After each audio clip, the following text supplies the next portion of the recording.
Morning from New York, I'm Chris Hayes. 5 suspects arrived in the United States early this morning to face terrorism-related charges after being extradited from the UK. And in his weekly address, President Obama hit Republicans this morning for fighting to delay and defund Wall Street regulations. We'll look at what Mitt Romney had to say about the debate about regulating Wall Street later in the show. Right now, it's my great pleasure to be joined by Nobel Prize-winning economist Joseph Stiglitz, author of the fantastic book, The Price of Inequality, How Today's Divided Society Endangers Our Future, and a professor at Columbia University. Nice to be here. MSNBC contributor Joy Reid, also managing editor at thegrio.com, a division of NBC News. Didrik Mohammed, senior economic director at the NAACP, and MSNBC contributor Karen Hunter, formerly of the Pulitzer Prize-winning New York Daily News editorial board, now a distinguished lecturer at the Film and Media Department, Hunter College. Great to have you all here. Thanks. Good to be here. Mitt Romney delivered what appeared to be a pretty stunning victory over President Obama in the first presidential debate Wednesday night. He did this by using a time-tested tactic that came as a surprise because it usually happens during the conventions, moving to the middle. At times, Romney even got to the left of the president simply by denying, disowning, or apparently abandoning many of the policies he has spent the last several years campaigning at. But if President Obama was caught off guard by Romney's performance on Wednesday, by Thursday, he and his campaign had adjusted to the new entrant in the race, Romney 2.0. At a rally in Denver, a newly energized President Obama marveled at the new software upgrade. When I got on the stage, I met this very spirited fellow who claimed to be Mitt Romney.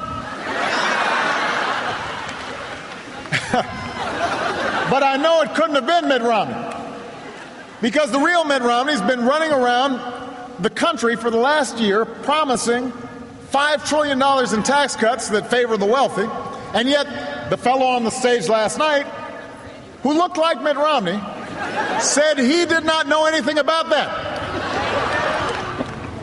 Also on Thursday, Mitt Romney took another huge step in his unfolding journey of self-discovery. Speaking to Sean Hannity on Fox News, he repudiated the now infamous 47% comments he made at a private fundraiser in May. In this case, I said something that's just completely wrong. And I absolutely believe, however, that my life has shown that I care about 100%. And that's been demonstrated throughout my life. And this whole campaign is about the 100%. When I become president, it will be about helping the 100%.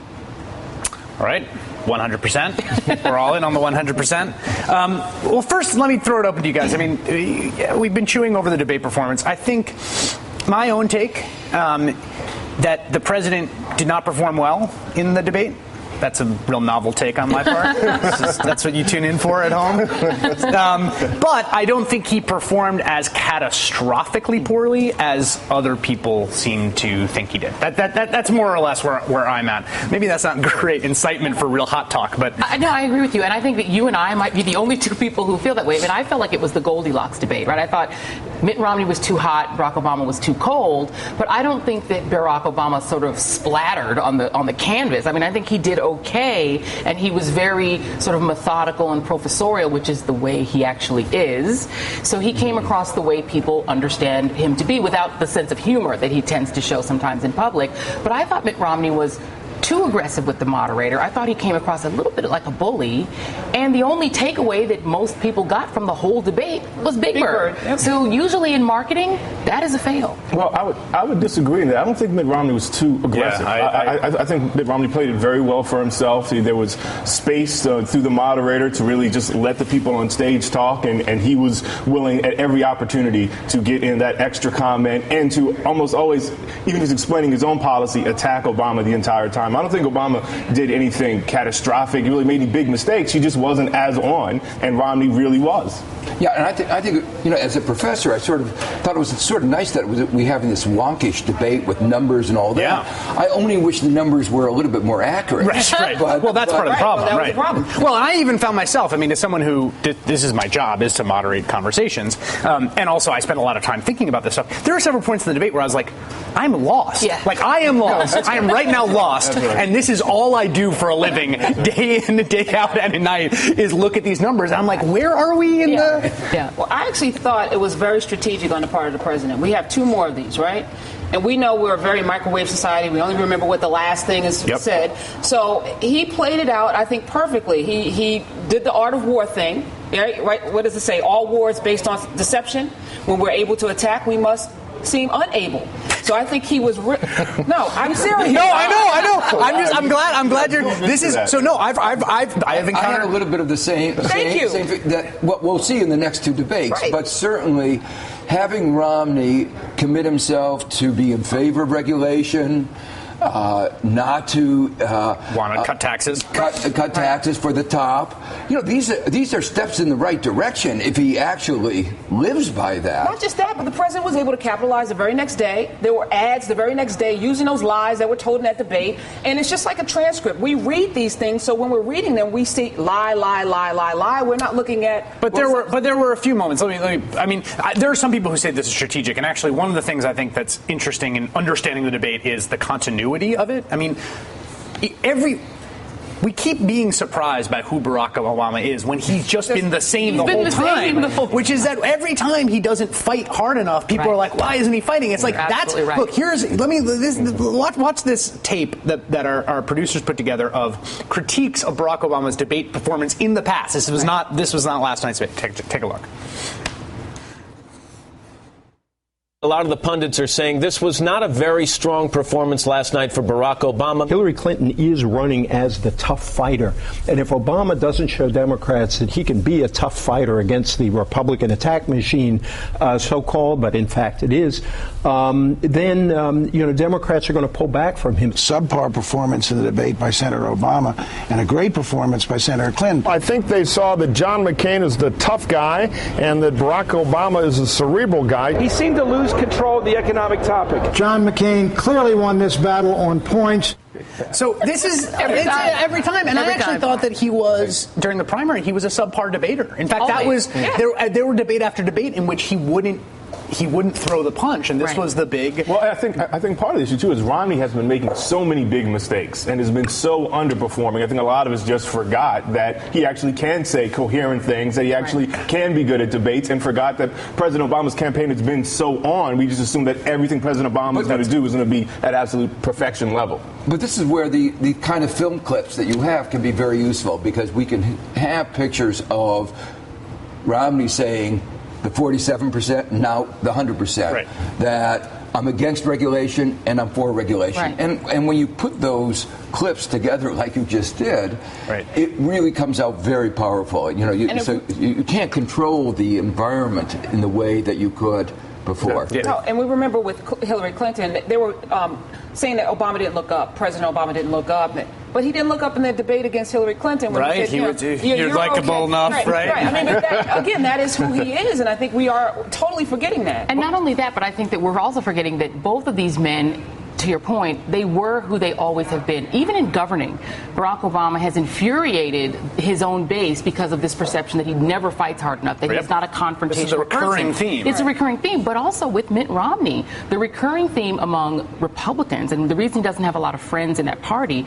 is this idea that he's a vicious debater. I mean, Newt Gingrich called him a liar after those debates, in which he really demolished supposedly the best debater in the Republican Party, and he is known to be a flip-flopper. Well, what did he do in that debate?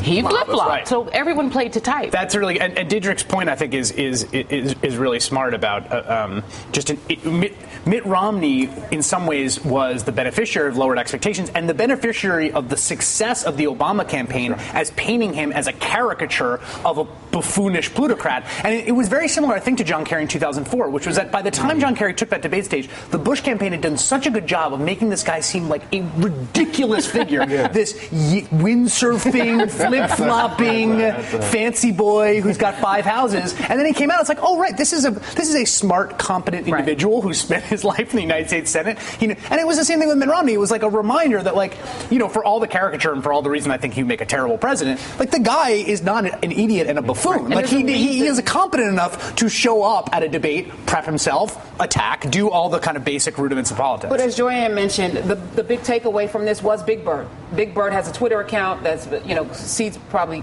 not Joanne's, but definitely mine, not yours. Has a Twitter account, and it's what we've been talking about. That has been the takeaway. Well, I would say the takeaway. I mean, I think the takeaway has been that Romney's back in this. I mean, that was the takeaway for the 24 hours. I mean, I saw all of the, like, Oscar the Grouch as Che Guevara and Occupy Sesame Street stuff, and that was all great. But I think the the main takeaway was that Romney's back in this, but then we had the job numbers. And then that's kind of, I think the bad thing for Romney campaign is they only had 24 hours to really run with their new positive narrative. I want to talk about the job numbers because they've provoked a really interesting reaction. I also want to talk a little more about this idea of the president's brand and his likability and how central and important that's been throughout his career and in politics right after we take a break. All right, so there were new jobs numbers out yesterday, as happens in the first Friday of every month. The previous month's job numbers are reported by the Bureau of Labor Statistics. And some interesting things happened. So the jobs report, what has been lost in all this, was not that good a jobs report at all. 114,000, not at all, but it was not some amazing jobs report. 114,000 new jobs. The big headline number was that unemployment, which is drawn off, there's two different data sets that they are using. It's drawn off the household survey. The household survey is the Bureau of Labor Statistics goes out and just does a survey of individuals and says, are you working? Have you found work? Were you not working before? And they compute a percentage. The unemployment rate had gone down below 8%, which is in some ways this magical number precisely because Mitt Romney has been saying on the stump the whole time, the president promised that it would go below 8%, and it hasn't been. So now he has to take that out of his stump. So in response to this, conservatives, and not just, fringe figures in the comment threads at Red State, started spinning this tale of a conspiracy to cook the books in the Bureau of Labor Statistics. Jack Welch tweeted, Jack Welch, former CEO of GE, who knows a thing or two about hitting his earnings targets, said, this is unbelievable. These Chicago guys will do anything you can't debate, and so they're messing with the numbers.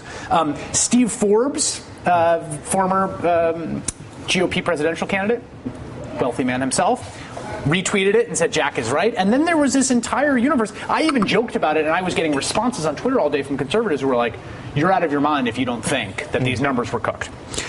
Yesterday, Jack Welch went on my colleague Chris Matthews' show, and this is what transpired. Here you put out the word here, unbelievable jobs numbers, fair enough. These Chicago guys will do anything, so they changed the numbers.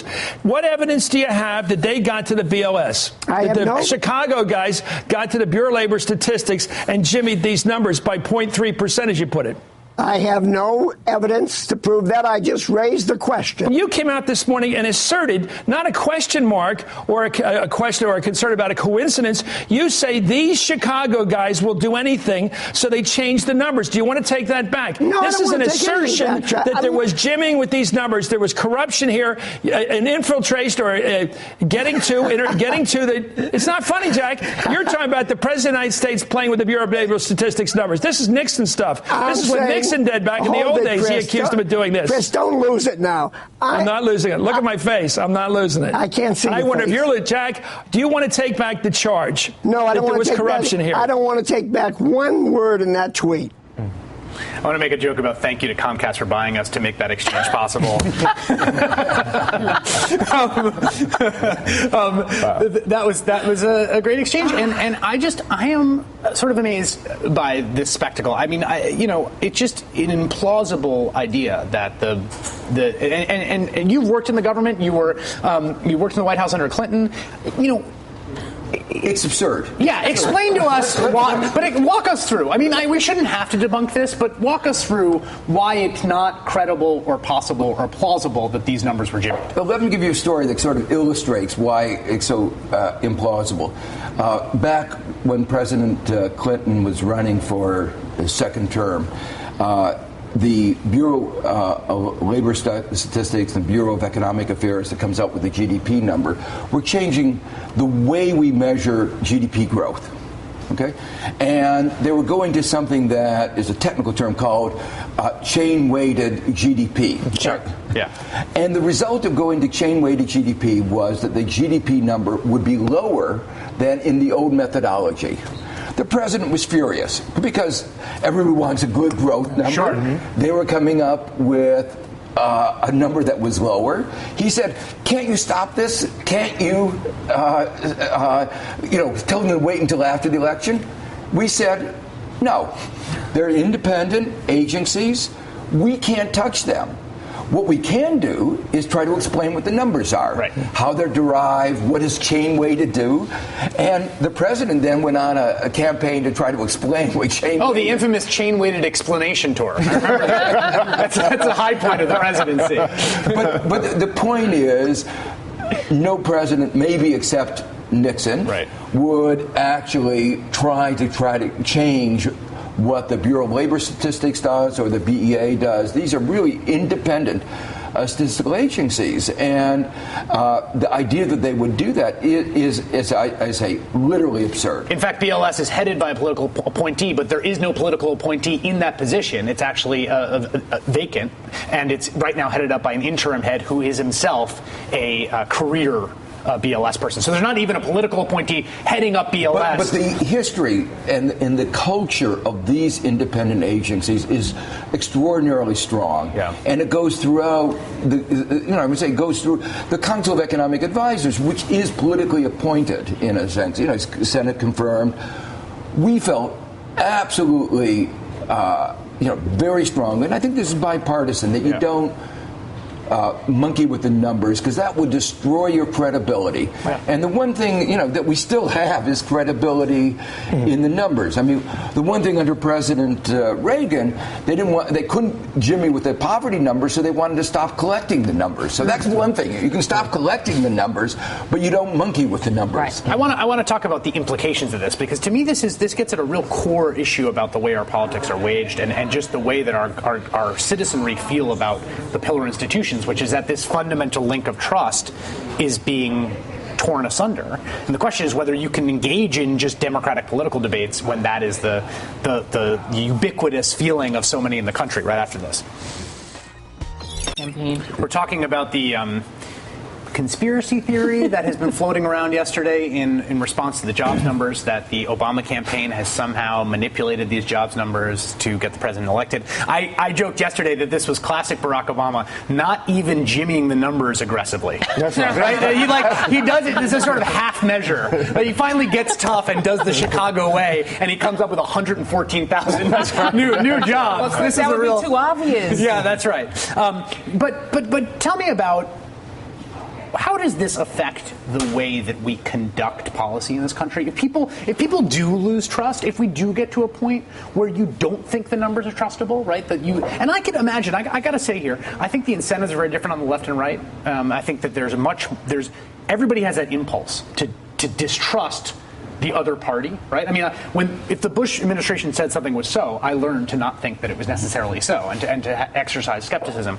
But institutionally on the right, there's a lot of incentive for people to stoke that, and people can make money and have careers doing that. And I think there's less of that on the left. But you end up in a situation where we don't have anything independent, anything that we feel like we can sort of all come around and trust and say, these are what the numbers are, let's have a debate on this. Yeah, I mean, there's this old debate about, we can't choose our facts. We can choose our interpretation of the facts.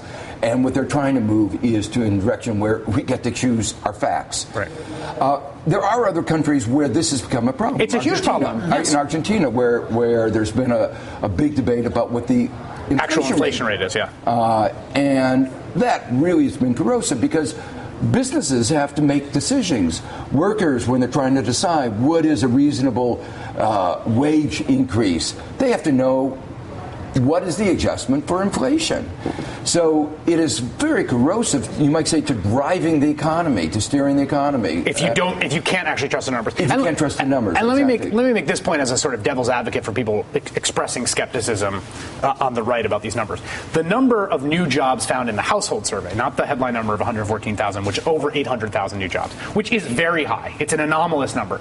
But the point here is that these monthly job numbers are estimates. It's a massive economy. They're trying to find, using these statistical methods, changes in a very large economy, and every month we see afterwards the numbers get revised. So the numbers, the confidence interval in these numbers is all over the place. In this case, they revised the earlier numbers up by some 85,000, 86,000, which means that we actually had created more jobs in the previous months that had not been added on. So you talk about manipulation.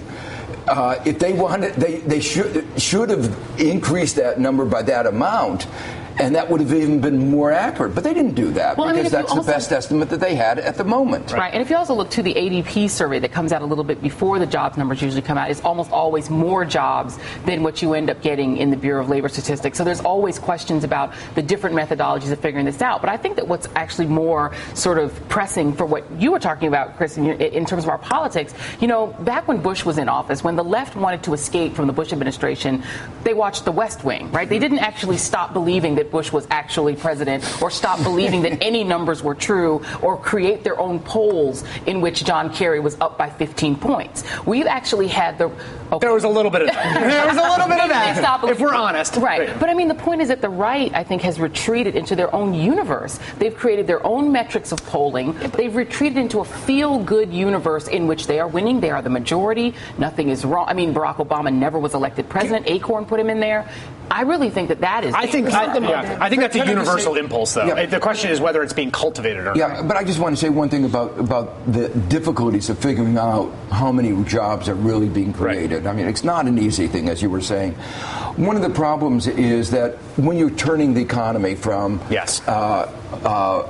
sort of normal growth to either a turning point going up or down, the statistics have a real difficulty. One of the reasons is that the surveys go to typically established enterprises. Right. But when you have a turning point, you're creating new enterprises. And obviously you're not going to survey those because you don't know where they are. And that's where the household survey picks up things that are not in the establishment survey. Right. On the other hand, one of the real problems is that we have what we call seasonal adjustments. Because there's a pattern over the year. Before Christmas, we create normally more jobs. Right. As we go into the summer, college kids in school go into the labor force. And in the summer, they don't come out. And when you go into a business cycle, these seasonal adjustments get and in fact, Catherine Rampell, who's been a guest on the show, a New York Times reporter, has a great piece that we'll put up on our website and our Tumblr that people should read about the fact that these numbers, the 800,000 number, which is high and seems somewhat anomalous, it might be partly the result of a kind of error in the statistical modeling of seasonal adjustment, that actually people are leaving for college earlier than they used to. Karen? Well, we have a larger problem here when facts aren't facts anymore. And unfortunately, we have a culture that has fostered that. We saw in Florida with the election between Bush and Gore that there was something a little funny going on. Then 9/11, the yellow cake, was that funny? Should we have gone to Iraq? There's all these things that have happened that have eroded public trust that allow for Jack Welch and others to say, hey, maybe there's something fishy and we can believe it. Yeah, I have more sympathy to the distrust, I think, than some others, in that institutions have performed very poorly, and that's produced some of that distrust. Joy Reid of thegrio.com and MSNBC contributor Karen Hunter, thanks for being here this morning. Thank you. Mitt Romney finds his inner George W. Bush. When we get back. My story of the week, the return of fuzzy math. The contemporary Republican Party faces a fundamental political problem, and it is this. The policy position to which the party is most committed also happens to be very unpopular. Over the last decade, the single most urgent, durable, domestic policy priority of the Republican Party is reducing taxes on wealthy Americans. If there is one thing you can bank on when the Republicans are in power, it is that. Happened twice during George W. Bush's terms, in which he pushed through tax cuts that totaled a combined $2.74 trillion. When those tax cuts were set to expire in 2010, Republicans announced they would happily let taxes rise for everyone and let unemployment benefits expire, which would be unprecedented under such dire conditions, rather than raise taxes for the top 1%. They won that standoff and got their way, leading to at least $225 billion in tax cuts for the top 1% just over the last 2 years. Once the Republicans took the House, they moved quickly to vote for the Ryan budget, which passed the House the first time on a vote of 235 to 193. All but 4 Republicans voted for it. And it would have cut taxes for those at the top even further. The Ryan budget died in the Senate, but undeterred, earlier this year, Ryan unveiled a second version of his budget. This one would have cut more than $1.76 trillion from the taxes of the top 1/2 of the top 1% over 10 years. Which brings us to the current campaign. During the Republican primary, every candidate in the field offered tax cuts that, it turned out, would most benefit the wealthy. A number of the plans proposed, Herman Cain's, Newt Gingrich's, came right out and said explicitly they lowered taxes for the wealthiest, and some even raised taxes at the bottom, also quite explicitly. I suppose it is to Mitt Romney's credit that he did not have the most cruelly regressive tax plan in the primary. But it's underappreciated that he is currently proposing at least 3 major separate tax cuts, all of which would disproportionately benefit the rich.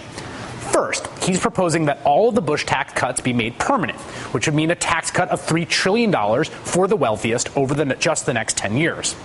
Second, he's proposing to cut the corporate tax rate from 35% to 25%. The Tax Policy Center estimates that just over half of the corporate tax burden ultimately falls on the top 1%, so Romney's plan amounts to a cut of $43,000 for each household in the top 1%. And then there's the now famous $5 trillion tax cut Mitt Romney is, or at least was, proposing, which he says isn't a tax cut because he'll close unspecified loopholes and deductions. We all know inequality has grown, that the 1% have pulled away from everyone else, and perversely, the recovery has only made that trend worse. So it violates voters' basic and appropriate sense of fairness to further skew the tax code towards those who are doing the best. In fact, some doing much better than year after year than anyone else. Why, they ask, should Mitt Romney, who makes more than $20 million a year and sits on a fortune of $230 million, only pay 14% in taxes? The polling on this is remarkably robust and incredibly consistent. Heck, even a majority of Republicans support higher taxes for the wealthy, as several polls have found.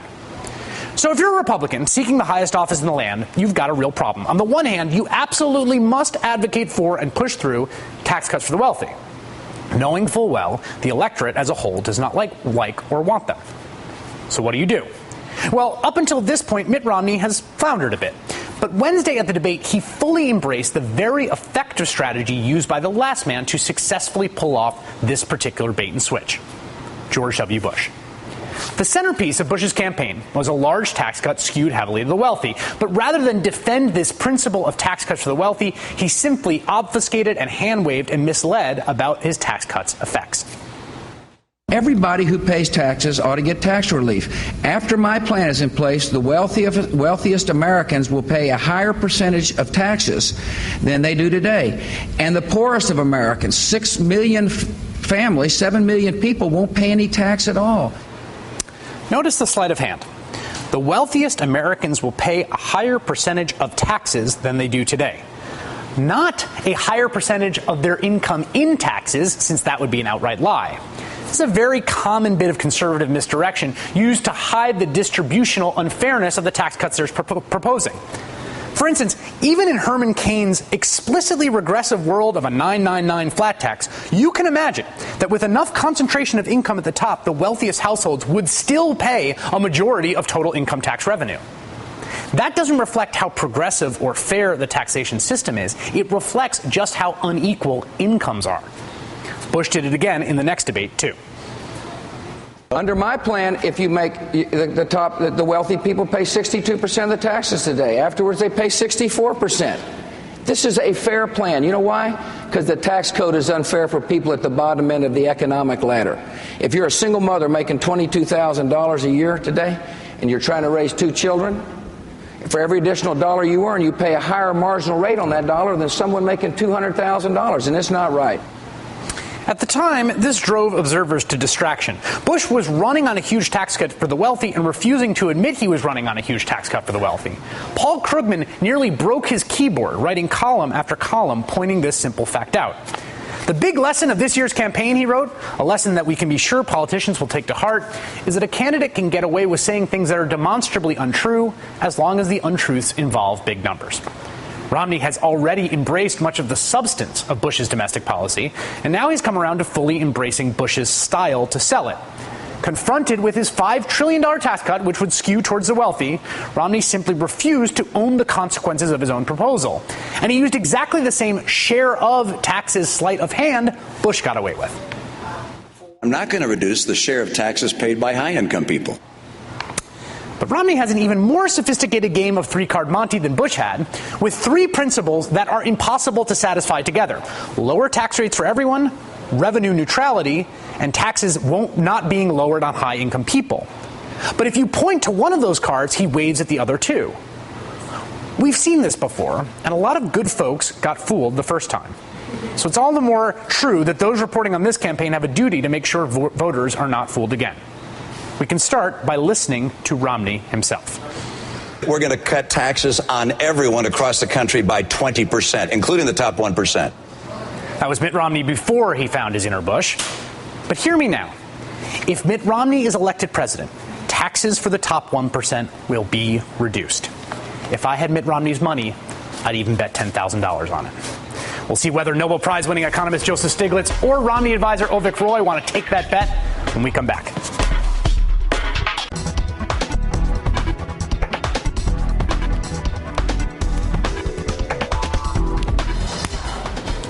Some great Ted Leo, who's watching right now, blasting on this wonderful Saturday morning. Nobel Prize-winning economist Joseph Stiglitz is back with us, and I want to bring in Avik Roy, a member of Mitt Romney's Healthcare Policy Advisory Group, senior fellow at the Manhattan Institute, and author of The Apothecary, the Forbes blog on healthcare and social insurance reform, which I suggest you check out for, I think, one of the best takes from conservatives on that set of issues.